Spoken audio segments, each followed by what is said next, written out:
Shu 2004 akalarim bilan PUBG o'ynayapmiz. Bir payt PUBG boshlab oldik. Bittasini akkauntiga hayron qoldim to'g'risi. 76 level bo'lib turib o'ynashni bilmaydi. O'ta qiyin, juda ham qiynalib o'ynayapti. Bir payt bootcamp o'ynayapmiz, men o'lib ketdim. Yana bitta sherigimiz o'lib ketdi. 2 kishi qoldi komandamizdan. Bittasi ikkinchisiga gapiryapti. O'q ber, menga o'q kerak, yumpini o'q kerak desa, haligi yana bitta sherigi borib turib, oranjga o'q tashlab beryapti. Oranjga o'q tashlab berib, menga bu kerak emas bu o'q, menga ko'k o'q ber, yumpiga tushadigan o'q ber desa, uje u otishgani ketgan, o'lib ketdi, komanda minus bo'lib ketdi, uni o'qi yo'q bo'lib minusga kirib ketdi.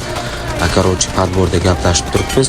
Nimaga men sendan ko'k patronli o'q so'raganimda sen menga VSS ga tushadigan, pistoletlarga tushadigan o'q berding deb gapirsa, uzr oshna, endi biz 2009-yil bizni paytimizda yumpiga ham, P90larga ham oranjli o'q tushardi deb aytdi. O'ylayapsanmi qanaqa? Вообще ta'sirli-da u. O'ylaylar bir pasda